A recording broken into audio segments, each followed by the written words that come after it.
to present this stuff here.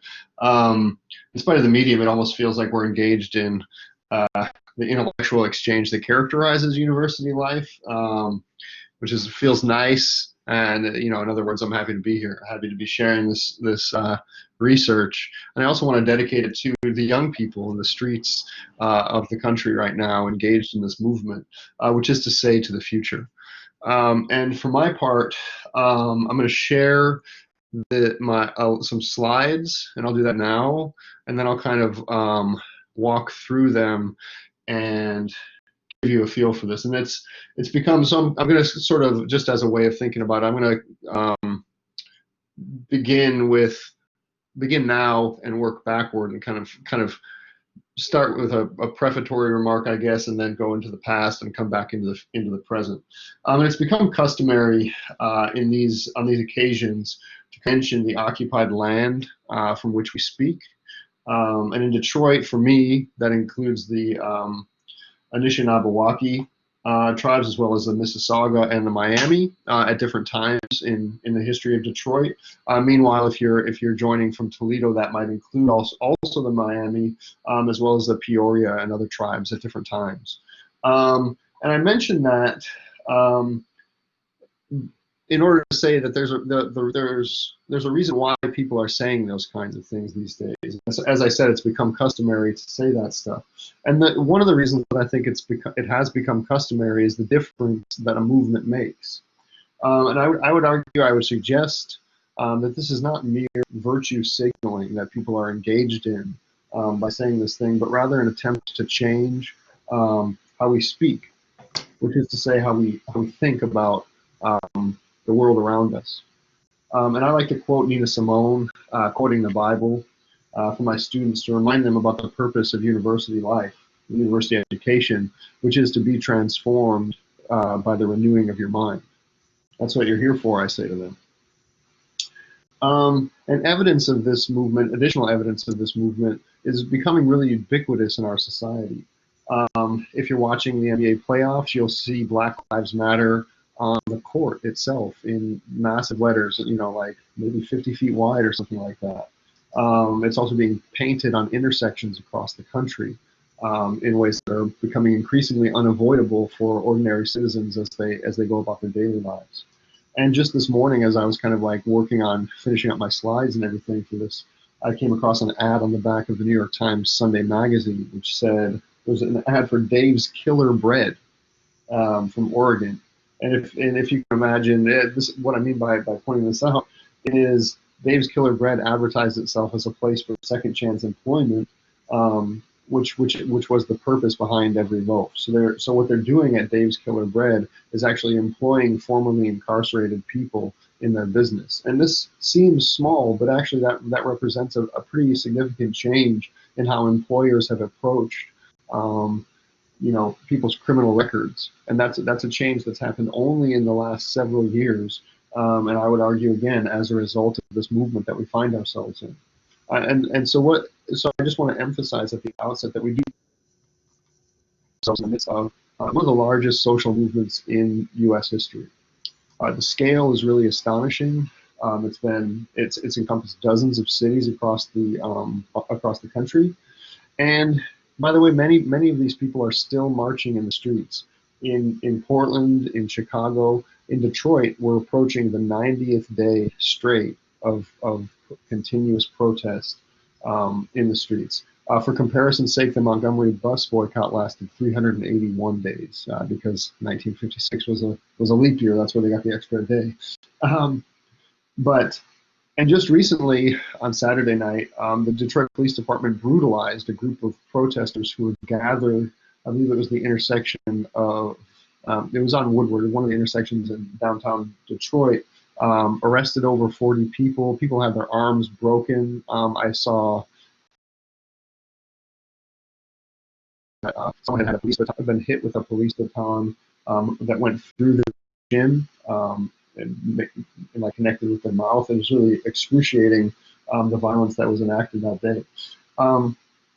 So the stuff is still taking place, and it's still just as contested and heated in some ways as it was at that original moment just after May 25th, when George Floyd was killed in Minneapolis. And one of the most powerful moments for me in sort of observing these things, it was when I attended one of the first George Floyd protests in Detroit. And it was like I was learning new chants as I was kind of like marching through the streets. And they became intelligible to me for the first time. And one was really powerful, and they would just say, Floyd, Floyd, Floyd, repeating his name as we marched. I was like, wow, there was something to it that was really, really powerful. Another sounded familiar to me, but I had a hard time making it out.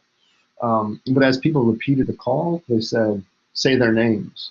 And then as people kept repeating, say their names, and then the response became clear to me, became intelligible, which was, which one? So say their names, which one? And I really got chills because in the past it was say his name, George Floyd, say her name, Breonna Taylor. But it's become so hard to keep track of the people that are dying in the streets of police violence that this chant emerged as a response to these other more specific chants, and that really was powerful to me. And just to give you again a sense of the magnitude or the scale of this violence that's been taking place, I was looking at a website that's been keeping track of it called Mapping Police Violence, and since George Floyd's death on May 25th, 272 people are listed as having died by police violence on this website. And I would note that count remains an underestimate, because I did a little, a search of the Excel spreadsheet, and I didn't find Detroit anywhere in my search, which means it did not include the 3 people that Detroit police have killed in Detroit since May 25th. So the 272 is even though it's a large number, is still an under. And it's important for me to begin with that present moment and with this present movement, because I really want to write a history that's equal to this moment. That's what I would like to do with the book that I'm writing about Detroit, which is a book about community policing to a large extent. And as Dwight mentioned, I've been working on this research for almost a decade. And that means that all the big social movements of the past decade have occurred during the moment when I've been either in the archives or writing things up or attending conferences, all the way going back to Occupy, which was 2000. So it's been a very long time that I've been engaged with these issues, and it's been in conversation with the sort of new knowledge generated by these movements that I've been writing this history. So let's talk a little bit about the research. My book is called The Age of Community Policing. And I argue that the age of community policing begins in a period of similar urban unrest, not long after, around in the 1960s. So starting in 1964 and continuing for really 5 summers, 64, 65, all the way to 68, the United States experienced widespread disturbances in cities across the country. And the thing that was really significant about this was that, in contrast to there was a previous period of sort of racial rioting that took place from the early 1900s up until 1943 in Detroit as arguably the last of that wave. And that was largely white rioters attacking black people for violating either formal or informal space restrictions, like boundaries that black people were not supposed to cross. Lots of those, the riots in that period had to do with that kind of violation. These were different in the sense that in almost every incident from 64 to 68, the precipitating event was an instance of police violence, okay? And at the same time, that specific instance that was the spark for each of those rebellions in that period also signified to the people involved decades of abuse that it brought to a head, that one specific incident was the precipitate of, so to speak. In Detroit in 1967, this is the case that I study, was the most destructive of this new ongoing period of insurrections in this time. So I have a few slides, and one of them is to mention that after these, I'll just say that after these urban insurrections, people started reconsidering the function of policing, because it became clear that the crisis that cities were experiencing, which would come to be called the urban crisis, was also a crisis of policing, and how police operated and the practices that they were engaged in. And so Coleman Young is elected in 1974 in Detroit after a period of instability from 67, when the uprising begins, through 73, when there's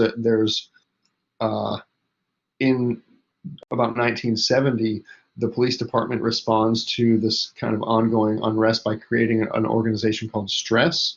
And then Coleman Young says, well, we need to abolish stress, and he joins in that demand, a sort of grassroots movement that had been advocating for that. So we'll see that the early moment that I want to mention is from 67 to 74, and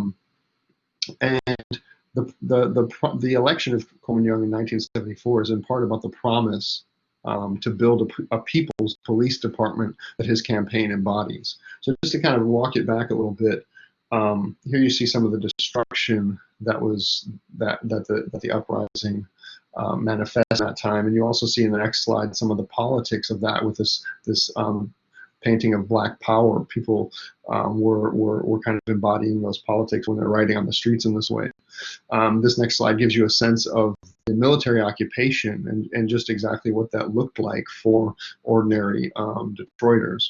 Now, this period from 67, as I said, it inaugurates a kind of a real contest between the police and the Black community about what the outcome of, like, basically how the Black community is going to be policed. You have an incident in the Veterans Memorial Building in November 1st, 1968, where there's all sorts of sort of high school gatherings that are held at Veterans Memorial Building in Detroit. And in this specific instance, there was African American high school students that were kind of jostling with police officers and their wives for a different social activity. And it turns into this event where these police officers are kind of brutalizing these high school students because of this proximity. There's also the emergence of this group called Stress, which stands for Stop the Robberies, Enjoy Safe Streets. And Stress was essentially a paramilitary tactical unit that the Detroit Police Department came up with in order to sort of stabilize the streets in Detroit. But the issue was that it was engaged in entrapment exercises or entrapment activities. And what I mean by that is the police officers on the Stress unit would pretend to be like a homeless person, for example, or excuse me, they would pretend to be like a drunk person who would drop his wallet, right? And then if some person on the street went and grabbed the wallet, or maybe accosted someone who was pretending to be a police officer who was pretending to be drunk, then the police would sort of three more police officers would pop out from where they had been hiding and attempt to arrest this person. But in practice, the Stress unit was responsible for almost 24 deaths in less than 2 years of mostly African American young men through these types of things. So what would happen is maybe the person runs after all these police appear, and then the police would shoot them in the back. Right? We're all too familiar with this type of stuff from today. But in Detroit at this time, it caused this massive movement against Stress, which was very multi-racial, as you can see from the screen here, and it helped sort of bring together a whole bunch of the antipathy toward the police that existed from 67 into the early 1970s. The Stress unit was a real focal point for people's opposition and for their demand for police reform. And you'll see in this next slide a pamphlet called Detroit Under Stress, which made the case, which it basically is a brilliant pamphlet because it outlines all of the different deaths that the Stress unit was involved in. And this became a central piece of sort of agitation that people would use in their opposition to Stress. Well, Coleman Young, I mentioned at the beginning of this that there's the promise of Coleman Young is community policing. And so he kind of, the movement converges with his own aspirations for electoral office. He wants to be elected mayor of Detroit. And so he kind of takes on the anti-Stress platform himself. And he also says, I will, institute what he calls a people's police department. So that gives you a sense of, just to summarize, the period from 67 to 74 was extremely tense moment in Detroit politics in which the police were absolutely central to the political conversations that were taking place. And there was a real demand to abolish at least stress, if not further stuff. And Young himself, his platform was about thoroughgoing reform. So there was a real mood, atmosphere in this time to reform the police in substantial ways. This movement connected with what I'll call a new orthodoxy in policing. So this new orthodoxy in policing emerges in response to this sort of urban insurrections of the 1960s. So policymakers, criminologists start to really rethink what we can do to transform the practice of policing in these cities. And this combines with an impetus for participatory democracy that had emerged through the student movement time. So there's a group called SDS, which is well known at this time, that emerged on campuses throughout the United States in the 1960s. Well, SDS stands for Students for a Democratic Society. And what they were doing was raising a really powerful criticism of social institutions that were very bureaucratic, and they were kind of making a demand to democratize those institutions, including universities, but also other things. So those things converge. There's a sort of desire to transform policing, and there's also this desire to make these institutions more democratic, and those kind of converge into this new orthodoxy, which becomes community policing. And you see, for example, here, the Kansas City preventive patrol experiment, and then this Newark foot patrol experiment. And in each of these cases, the police foundation provided money for investigations into what they considered sort of new thinking in police practices. And what it boiled down to, in part, was involving the community in policing itself. But also a whole series of reforms that would include some things like hiring policies that would diversify the departments, right? And so affirmative action played a role in that. Residency requirements, at least in Detroit, a residency requirement, while it lasted, was meant to bring the people that are policing the community closer to the community itself, and that was seen as, trying to bring the community and the police closer together, and also training programs that people would go through. And there was a whole sort of scholarship that has emerged since then on what's called procedural justice. And this is, in a sense, what these training programs were aimed at, and that is kind of reforming the way that police officers interact with people during stops. When you're talking to somebody about loitering, or when they pull somebody over for traffic or something, a lot of the training is aimed at making that interaction less hostile than it had been in the past. So those are some of the things that this new orthodoxy in policing introduces. And in Detroit, one of the things that's really distinctive is the introduction of neighborhood police stations across the city. And what those were they were sort of like all these different little police stations that were all over the city, out of which police would walk the beat. And people might volunteer to answer the phones at them and those kinds of things. And young people could also bring their bikes to be registered there. So they provided, in addition to policing services, they provided other sort of social services as well. Now, my research for the book, in broad terms, it kind of traces this period from 74 to 1994. And that's the tenure of Coleman Young, but it's also the moment from when these experiments with community policing on a level go national. Because in 1994, you have the Violent Crime Control and Law Enforcement Act is passed, which was written to a large extent by Joe Biden, and that was the moment when community policing became national policy. So since 1994, the community-oriented policing unit of the federal government has given something around $14 billion to local police departments to implement community policing style reforms. And those types of reforms are familiar to us from the early reforms that that Detroit attempts when Coleman Young is introducing his people's police department. So those include more police officers walking the beat, additional training and interacting with communities, a commitment to diversity and higher policies, as well as the providing services to communities that maybe don't necessarily speak English, and those kinds of things. That happens in 1994. About 20 years later, the Obama administration implements, in response to the uprisings after Michael Brown's death in Ferguson and others, the Obama administration calls together a task force, what it calls a task force in 21st century policing.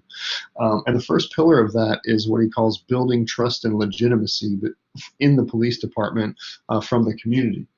Reforms to this stuff include reforms that that the task force ultimately recommends include, again, diversifying the workforce, training policies for police officers, and what it calls positive non-enforcement activities, which I have a slide on a little bit later.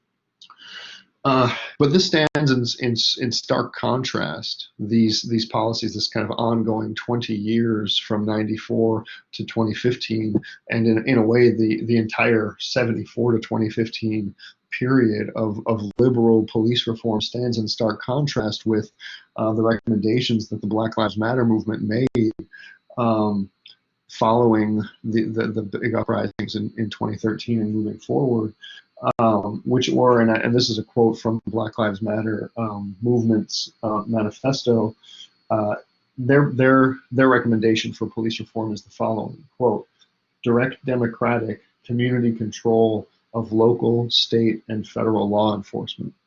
That is a fundamental difference with what the Obama administration, what the had recommended, and what Biden wrote in 1994 under the Clinton administration.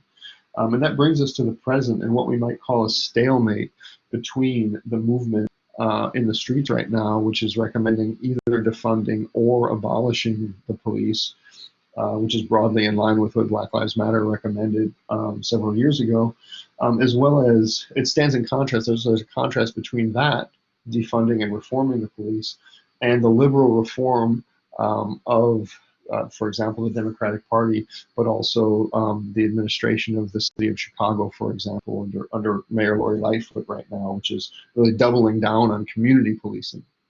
So my argument is that the age of community policing it has finished, and so and what I mean by that is not that we won't see efforts to implement the same reforms again and again from here into the future, nor do I believe, nor am I saying that the either abolishing or defunding the police is inevitable by any means. But what I'm trying to point to is the way that this set reforms that are meant to address this behavior by police and this relationship between police and the community is really run out of the intellectual, the ability to address this crisis and respond in a new way.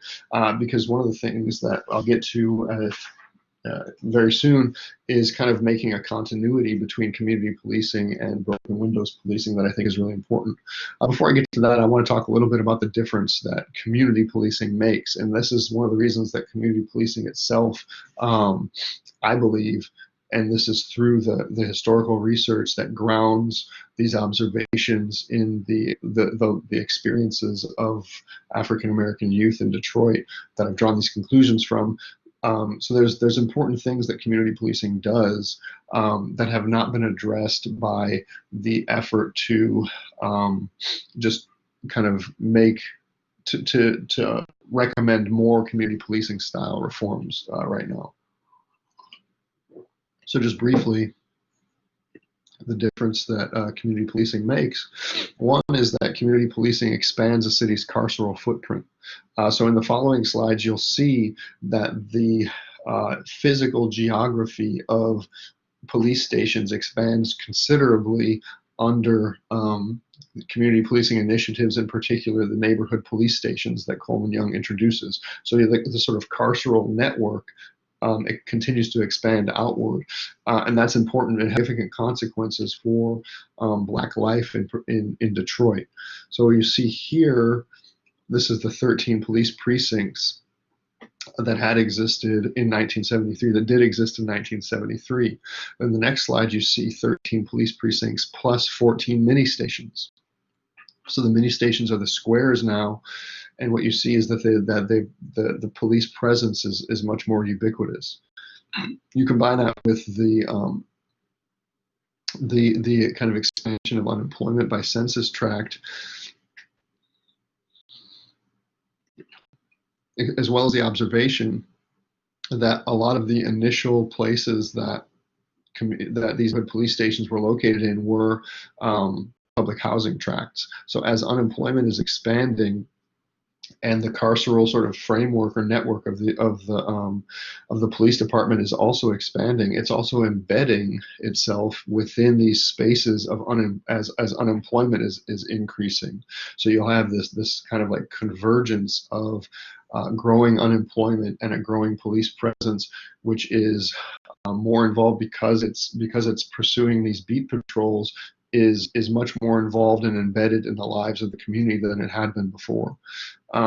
If this was not clear enough, I have some slides that hopefully make the expansion of this carceral mesh a little clearer. Here is just the police stations. There are these small dots throughout the city, and here we have the addition of the mini stations. So you see with the lighter blue dots. So you see that the carceral network has expanded dramatically. So that's one way that that community policing changes a city, is by considerably expanding the city's carceral footprint, or the way that the police department has access to people in new ways. One second thing that community policing does is that it obscures difference within a given community. It makes and we'll get to this also with some primary source reading that I have, is that it makes it seem like the Black community in Detroit is a sort of a homogeneous mass rather than a heterogeneous grouping of people with lots of things that are different about them, as well as the things that they share, such as race, right? So what I'm trying to do through is in a sense apply what you might call an intersectional analysis to community policing and to the Black community in particular in Detroit, which reveals the class differences within the Black community in Detroit and the difference that class difference makes in how policing functions. This next slide gives a sense of this, and that is a Detroit mini station is firebombed on November 7th, 1975. And part of the incident is that a young person had been involved in stealing a car, and so it's like, in a sense, he's attempting to get some revenge in this way. But the other thing that another incident that's similar to this from around the same period is that there's a similar incident where the police arrest a young person who's involved in playing dice, and they take him to these mini stations don't have holding cells and they can't process people, so they have to take him to a police precinct in order to kind of finalize the arrest and charge him and all that kind of stuff. When they come back after leaving the mini station, they find that the tires of their private vehicles have been slashed. So one of the things that some of these incidents reveal is the kind of hostility toward these neighborhood police stations that remained even as they attempted through neighborhood police stations to bring the police and the community closer together. So that's another important observation about the community policing, is that it divides this community, but then acts as if there's sort of like one community that it's enforcing order on themselves, and then others that are excluded from that order. And again, this will become clearer when I look at these primary sources. Another thing that community policing does is it naturalizes the presence of law enforcement in our daily lives. I have one modern example of this. But we might, you might find this from like these ring things that you have on your homes that, they get these like eyes everywhere, or you've got your, your Google Voice or Home or whatever that's like constantly listening to you. You might argue, I'm not really claiming that here, I'm just kind of observing it, that this is a naturalization of, a wiretap in your home that is new. But what I want to point to more explicitly is the mayor of Detroit.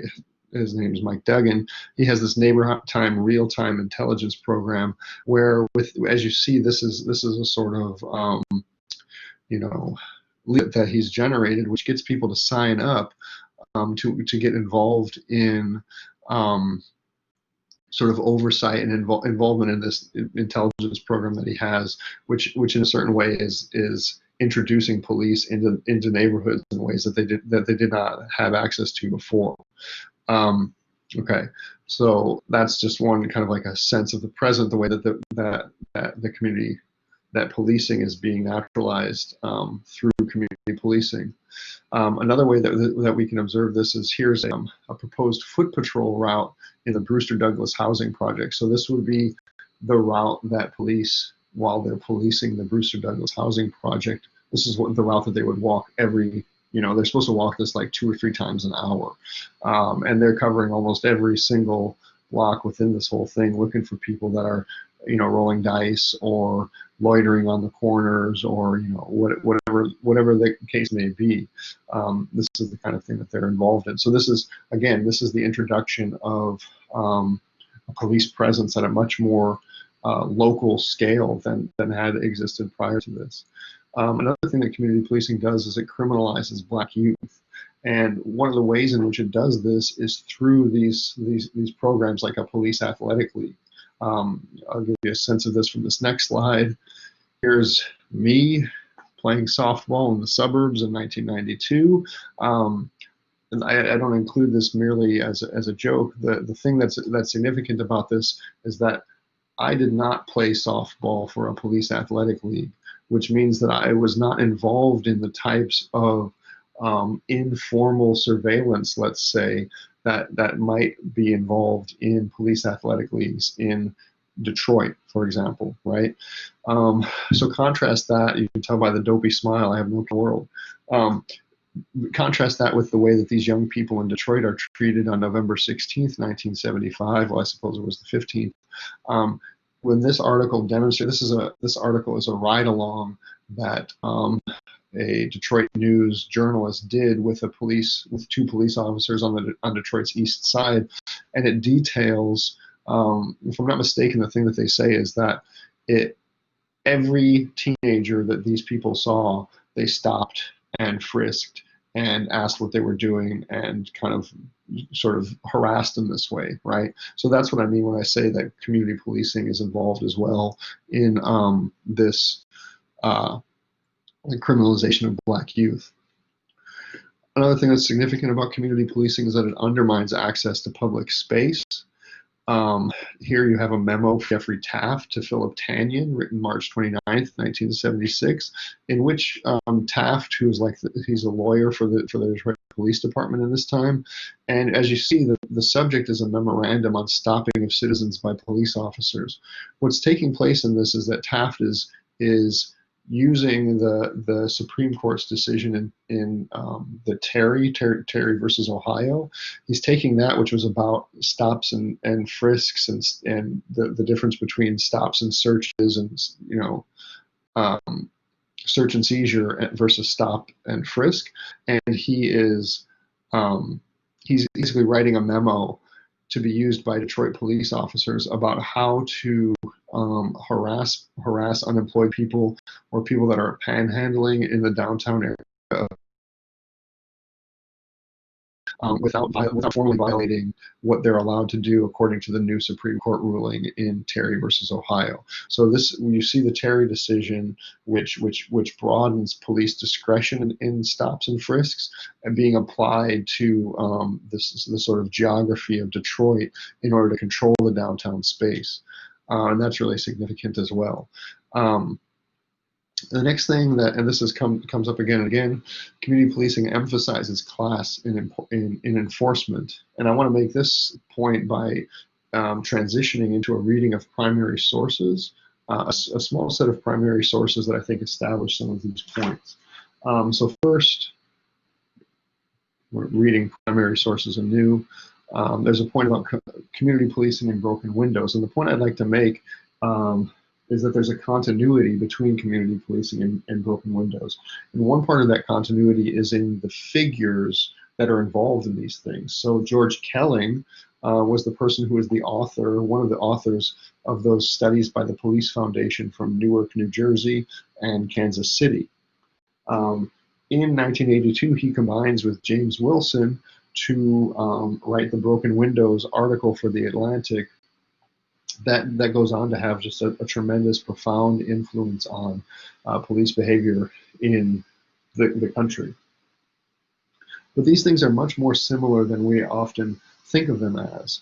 And we need go no further than James Q. Wilson himself, the author, to get a sense of this, but I will go a little bit further afterward.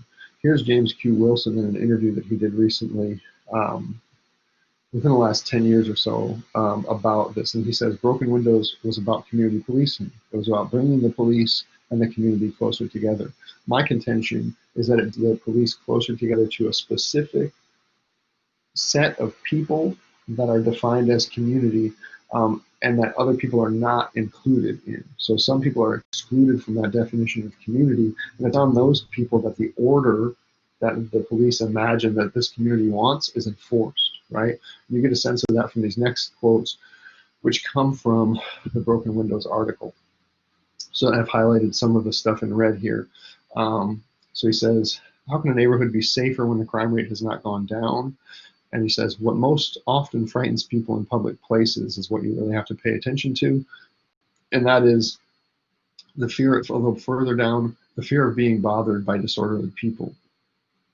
Disorderly people, not violent people, nor necessarily criminals, but disreputable or obstreperous or unpredictable people. And then he lists some of the people he means.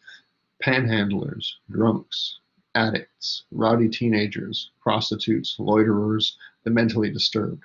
What he's doing for us there is he's creating a sense of who the community that community policing enforces order in the name of excludes. So excluded from this definition of community is those people at the end, panhandlers or homeless people, maybe drunks, people who drink excessively, addicts, rowdy teenagers, prostitutes, etc. There's a class valence to this, to the people that are excluded from this definition of community that he's making clear right there. And as he says elsewhere, the panhandler is the first broken window, right? So he makes very explicit the class connotations of his definition of broken windows policing, which is community policing. The broken windows is enforcing a specific community or imagined community's sense of order, and it's enforcing that order on other people.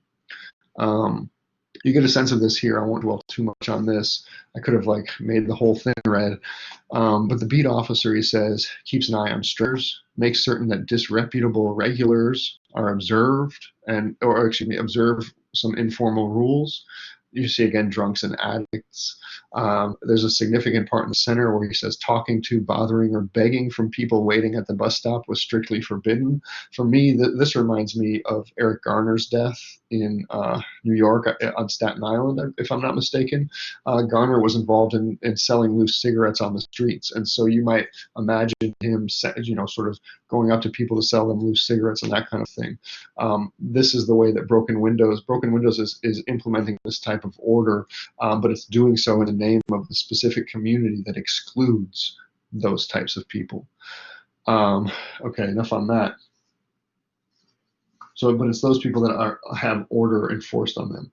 Now, the second thing I wanted to mention about these primary sources and reading them anew is that the big national stuff that's taking place has local consequences, right? So it's not just that a new orthodoxy is being developed on a national scale, it's also implemented locally. And that's clear from the way that neighborhood police stations work.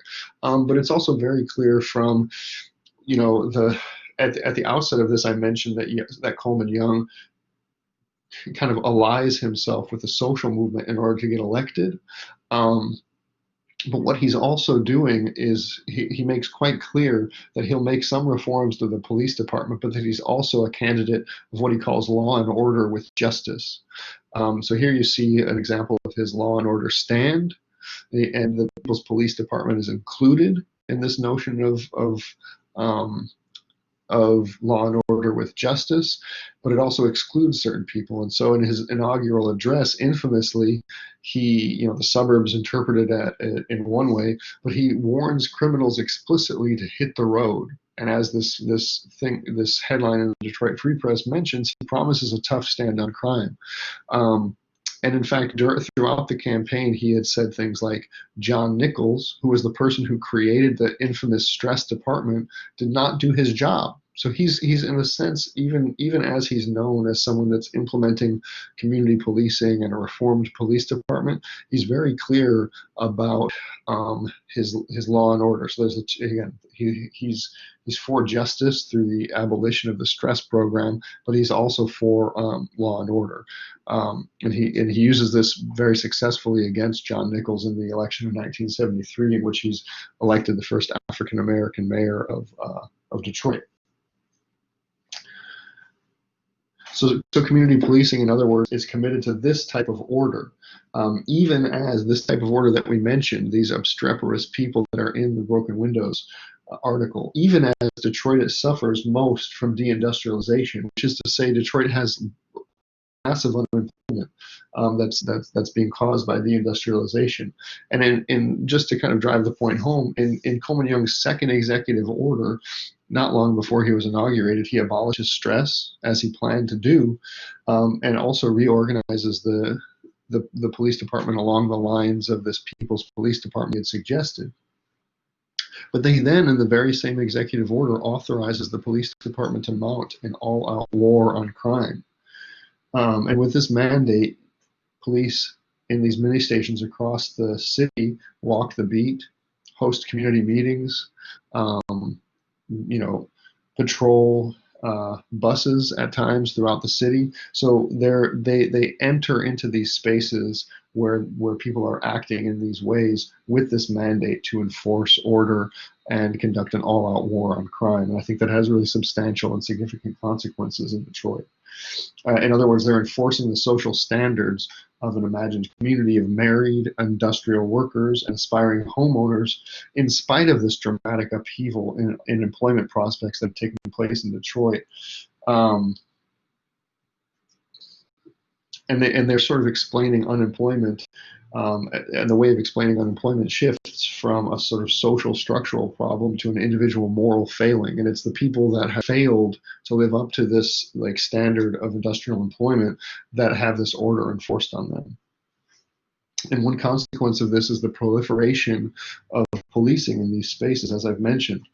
And one of the things that's really important about this, with police becoming more ubiquitous in these very intimate spaces of African American social life in the city, is that what that means is that there's an erosion of autonomous spaces, of the types of autonomous spaces in which independent politics are developed and flourish. And one example of this that we might cite is the role of the African American church during the Jim Crow era in giving people the space to develop over time a shared insight into the workings of Jim Crow, and develop an analysis against it, right? So the autonomous spaces are really critical in order to develop a politics that can challenge these structures of oppression that people find themselves facing. And without those autonomous spaces in which the police are not, right? So there's no police presence in these autonomous spaces. Without that, it's very difficult to develop an independent politics. That's a really crucial issue that community policing does. Okay, so I wanted to mention as well another consequence of community policing is that it overlooks the emergence of a political subject that is taking place at this time. And this is the current chapter that I'm writing is covers from 1967 and 1973, so lots of the stuff I've touched on here. And what I've been doing is reading interviews with participants in this what we could call a riot, for lack of a better word. And what I mean by that is the specific acts of looting and property destruction known as arson. And what the interviews are really powerful at revealing is why people sort of understood the actions that they were doing themselves, right? And so a few of the answers that people give to this question are really revealing.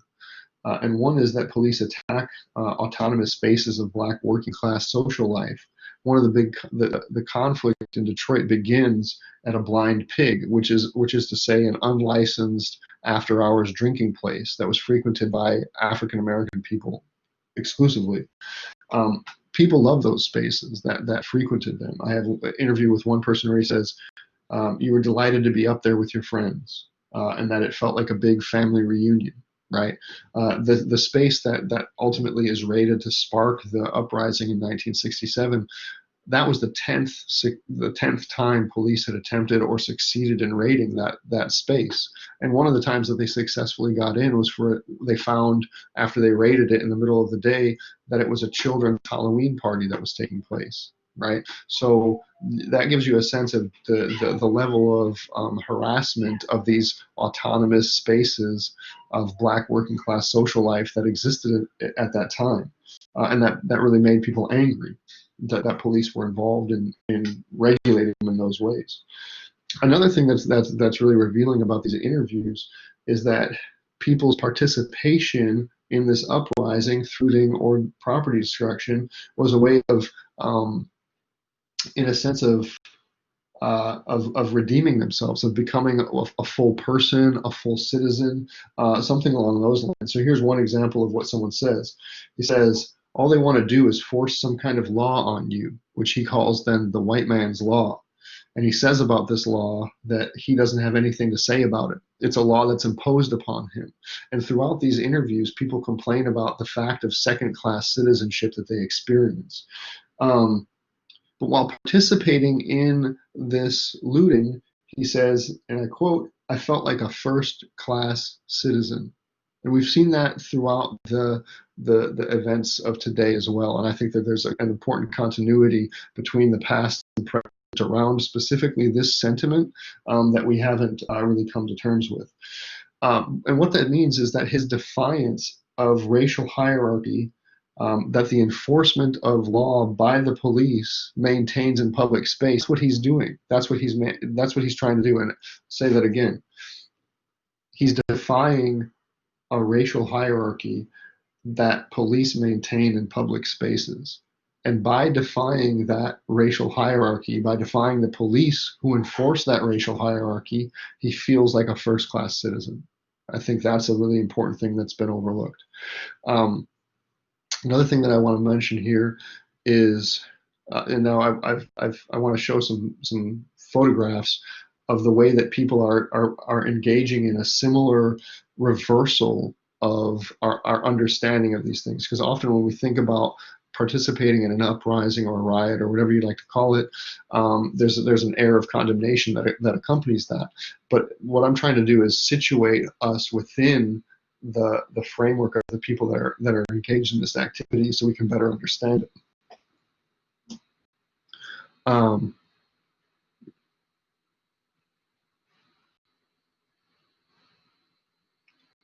One thing that I think is really significant here is there's pictures. The pictures that I'll show you are from a photographer named Henry Umaji King.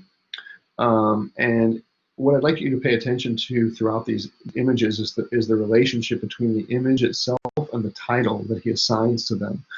Because in the ones that I'll show you, at least, there's a sort of irony, if you like, between the title or a whimsical nature to the title that causes you to think twice about the image. So here's one that's called Linwood, Madonna, and Child. And so what he's doing with that name, by naming it that, is drawing a parallel with Jesus Christ, and with his experience being crucified by the state. So he's directly saying, with this photograph and with the title that he gives it, he's asking the person who observes it to think about this African woman and child in the same context as Jesus Christ, who, let's not forget, was crucified by the state, ultimately. So you see Black lives in conflict with state authority through this. Here again, you see him calling attention to the idea of a cross. In a typical context, you would say this is a destroyed building. But King asks us to see in that destruction some form of redemption by drawing a parallel with this Christian tradition and with a radical interpretation of that Christian tradition, it should be said. The other thing that becomes clear through the photographs that Henry Mbaji King takes is that private property matters less than Black lives. So he's not condemning at all this check cashing place that is set on fire, right? And in fact, he might be calling out the sort of predatory practices of these types of check cashing places in relationship to the community. And I should point out here that in lots of instances from the interviews and elsewhere, the people that set these fires do so explicitly because of the sort of business practices of many of these places. So they'll say these folks were charging us way more than they would charge people in the suburbs. They're charging us higher interest. All kinds of those types of grievances were at heart, were involved in this stuff at times, and that's significant as well. He does the same thing with his next photo, where he's kind of casting this in a different light. So again, he's sort of suggesting that private property matters less than Black lives, than the thing that happens, than the feeling that people have when they participate in that. He argues that feeling of equality is more important than the property that kind of is kind of instrumental to that, if you like. And the last thing I'll say, and then we can kind of have some discussion, and I went longer, I apologize, is that we see, I would like to make an explicit connection to the present movement, because one of the things that I've been doing when I pay attention to the social movement that's happening today is when I watch social media, it's like a cascade of primary sources through my every single primary source can be used as evidence of the sentiment that people are expressing and this kind of thing. So this next one is very powerful because what it says is merchandise can be replaced, Black lives cannot. So that reminds me of the sentiment that this political subject is attempting to express, and that Henry Mbaji King gets at through his photographs, which is private property matters less than Black lives. Or in a different context, we could adopt the slogans of today to say that Black lives matter more than private property. And I think that that's one of the things that has been missed in the age of community policing.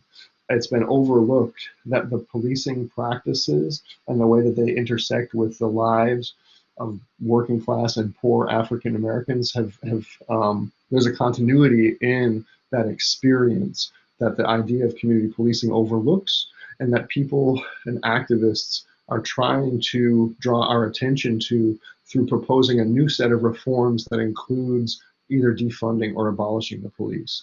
Because community policing, as I've said, the age of community policing, in my view, has come to an end.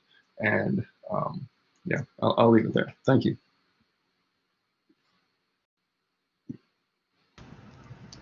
Excellent, thank you, Dr. Stauch. You could have gone on for hours more. But of course we have limited time, yeah. And technically we're at our time limit, but I propose we go over for a few minutes and open it up to see if anyone does have any comments or questions. Now is a time when you can turn on your mic if you do have a question. Anybody, any comments, questions, anyone?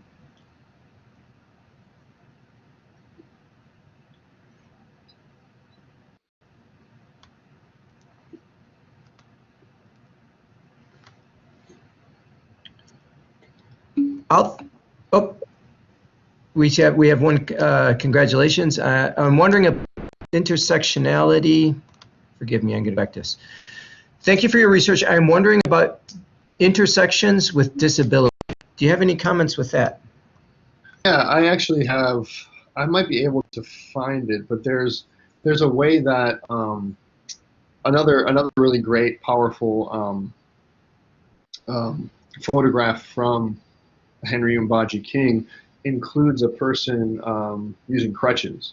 And so one of the things that a focus on this specific person who is trying to kind of, in a sense, embody this new political subject that I'm suggesting is emerging, I would say that he's trying to include that experience within that specific subject. And I think that that's one of the experiences that has been lost as well in the way that we think about community policing.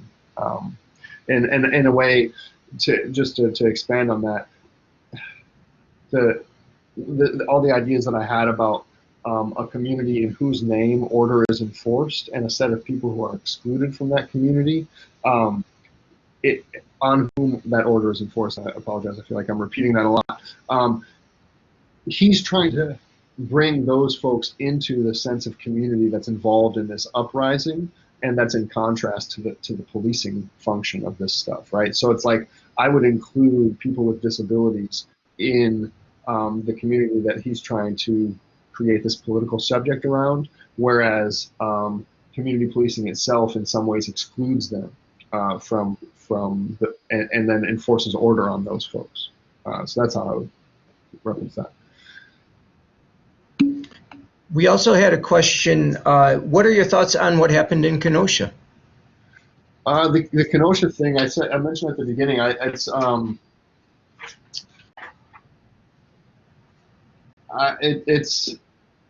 think the thing that I wanted to say about Kenosha was that it becomes hard to keep up with all of the incidents, and that's one reason that I mentioned that when I referenced this Mapping Police Violence site.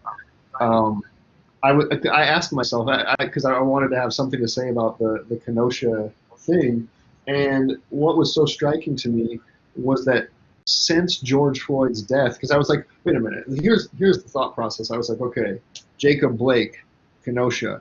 And then I was like, who was the guy's name that was killed in Lafayette, Louisiana? And I was trying to remember his name, and then I was like, and what about Rayshard Brooks in Atlanta? And then I was sort of thinking, like, man, how many people have been killed just since George Floyd's death, right? And I looked it up, and at least this one source, which was from this place called Mapping Police Violence, said that there's been 272 people killed by police since George Floyd's death. And that was, and as I mentioned, that does not include, so it's certainly an undercount because it does not include the 3 people that Detroit police have killed in the last 3 months here in the city itself. And it feels overwhelming, and it also feels, and this is connected to this idea of the end of the age of community policing that I'm suggesting here, because I was really struck, and I think her name was Lisa Bender. This is the president of the Minneapolis City Council, because in the face of people who were suggesting to her more community policing reforms, more training, more programs, X, Y, and Z, she mentioned that Minneapolis had implemented a lot of that stuff when Philando Castile was killed in 2015, and had in some sense been on the forefront of that type of, it was the kind of department you want to see. It responded well, if that can be said, to Philando Castile's death. And what she said in this interview with NPR, which really struck with me and made me think about the age of community policing, was, in spite of all those reforms, George Floyd still died. And so that's in the midst of, I guess what I'm trying to emphasize is that these ages of police reform, the weird thing about police reform is that, like, it feels like we periodize it exclusively according to its reform movements. And it feels a little bit like this is a moment when you would think a new reform program would emerge, and that reform program is in fact emerging in the streets, but it's just that the policymakers are really not responding, at least in a big national level. There's been some stuff And I'm researching. I'm not keeping close enough track on this, but this semester I'm having grad students look at Minneapolis and Portland and Seattle and Chicago to see where the reform goes, because I want to know better how this stuff, because there's the call for reform and then there's attempts to implement it, and I want to see kind of where it goes. And it might be a several-year process before a new kind of orthodoxy in policing emerges. But one of the things that's helpful about looking at this moment from '67 onward is that you see it in practice, and then you can kind of think like, well, is it going to happen now or not? You know. Excellent. Two more questions. First, where can we find more of these Henry Mbaji King photos? Yeah, that's I might be able to kind of quickly grab it here from my my history or whatever. It's in the Detroit Historical Society, and they have all kinds of it. And this was one of those things where I fell upon this, and I kind of like went down the rabbit hole because I was so fascinated by this stuff. And I'll try to see if I can find it right now. But yeah, it's basically the Detroit Historical Society has lots and lots of these things. I also, yeah, okay. So that anyway, yeah. Mm-hmm. If we go to their website, we may be able to. Yeah, you just do a search for his name, and I'll put it in here, and you should be able to find it. But yeah, I spelled it wrong. Sorry. That's okay. There it is. Okay. I'll relate a couple more questions. That's probably all we can fit in, but we'll do these two. Along the same lines, was your intersectional approach, particularly the nexus between race and class, inspired by the data, or were you acutely aware of the connection when you began the project, or maybe it was a little bit of both? Yeah, that's a good question. I was aware. I wanted to. Well, part of it was because my focus was Detroit, and so I knew that class would be important. And I really started with unemployed young people who get involved in the informal economy selling drugs. And so then I think that was where I started. And then I sort of was like, okay, I did more and more reading about how to use an intersectional framework, and started to say, okay, this is a very effective approach, but kept coming back to the question of class. And I wanted to be sure that I included a class analysis in this thing. And part of it was because I guess it's data first approach. The young people whose activity I was observing were overwhelmingly unemployed, but they become more.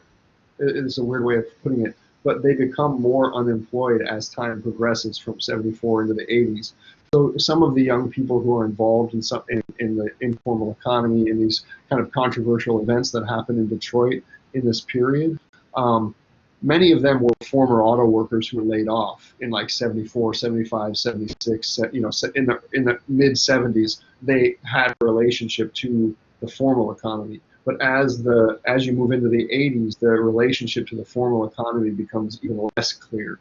And there's also a certain way that young people are, like rejecting this. Another thing I conducted several oral history interviews, and what was really startling to me too was young people that get involved in the informal economy kind of learn from their parents' experiences that working in factories was horrible. So lots of people would say, my dad would come home from his job and he was just, so miserable all the time. So they had that experience as well. But it wasn't exactly like they could just join. They couldn't just get a job in the same way that they could have in the early '60s. And I mean, that's assuming that this is not a myth that we're talking about, how easy it was to get a job in auto in Detroit at that time. Excellent. One last question, and then we'll wrap it up. It reads, didn't you suggest that community policing undermines access to community spaces, but can it have the opposite effect based on police becoming a part of the community and gaining the trust of the community members instead of acting as outsiders looking for trouble? Yeah. I mean, I think that's perfectly possible. Absolutely. And one of the things that you notice, for example, is, people will volunteer for these sort of like jobs answering phones in these spaces and all this kind of stuff. But I suppose what I'm assuming is that there's a kind of that the community is not a given, but that there's differences, all kinds of differences within it, and that those differences, that policing has an effect on those differences, I suppose. Okay, excellent. Well, we've gone over time, so I'm going to wrap this up. But first, I want to first and foremost thank everyone for attending.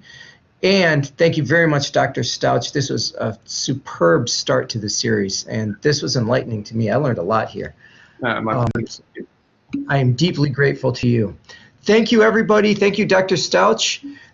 We'll be in touch with news about the next presentation, Dr. Barnes, next week. We'll send out an email about that.